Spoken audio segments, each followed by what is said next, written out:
guys, welcome back to my channel, and today we have a book review and we're going to be reviewing this beauty here by Tyra Maffey? I don't know how you say it.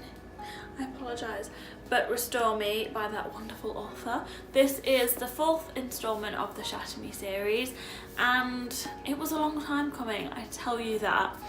Anyway, let's get into the review. So, well, I first got this, I think, it's like Easter, so it was March time, and it's been, oh my god, it's been a couple of years since I've read the first 3, so I started this and I was like, oh my god, what's going on, like what actually happened at the end? So then I went back and read the last few chapters of, I think it's Ignite Me, that's the last one, and I went back and read the last 3 chapters of that, and then it was enough to get me up to speed and I kind of remembered what was going on, and then I dived straight into that, and oh my god, it was so good. It's one of those books that you didn't realise you needed until after you've read it, and I knew that I needed it. So yeah, that kind of threw me a little bit. I mean, I wish there wasn't that much of a gap between them, but we can't rush an artist, so I'll give it that one. Also, I don't remember Juliette being so damn strong. What? Like, obviously now she's, spoiler, the new Supreme Commander, so I was like, oh girl, yes. But I quite like, even though she was trying to be strong and all this sort of stuff was going on, she was still fighting her internal battles, and like kind of made her a lot more real and a lot more, I wouldn't say like you can relate with her, but you can't, but it was that sort of feeling, you know, like she was still like a normal girl despite this whole world of supernatural business going on. Plot twist. What? I have to say that when I first started the book it was a bit slow going for me, but I think it's because Maffey was just trying to set the scene and trying to get that going, so like we knew where we were standing. But then, man, when she got into that, she got into it, okay?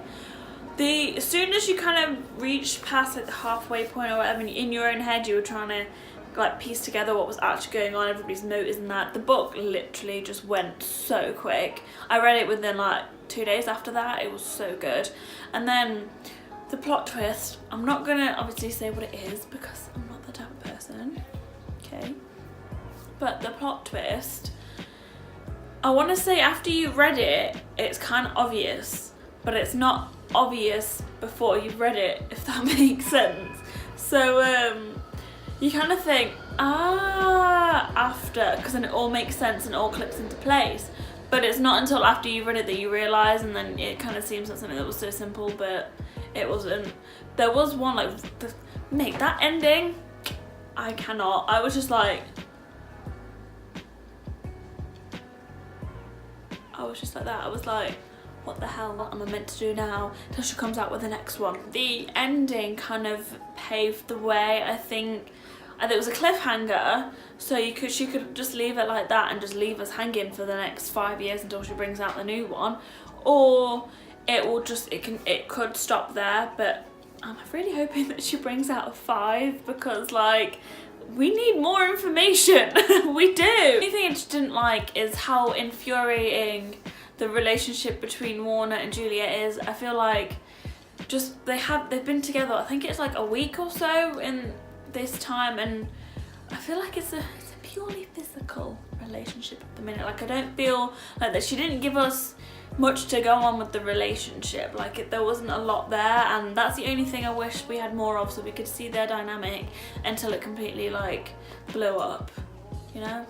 You know what I mean? Also, Kenji is like, he's just what you need in this time when there's like a lot of seriousness going on. He knows when to be serious, but at the same time he's there. He's that light-hearted character that can just uplift the mood and kind of change the way that the other characters are feeling as well as yourself, and it just kind of like, I don't know, I love Kenji.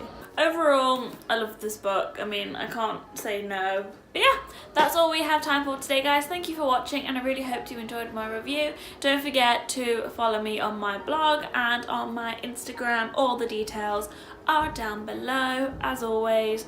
And I have a written review up on my blog, which is beautyandthebooks.blogspot.co.uk. And yeah, that's it. I'll see you guys in my next video.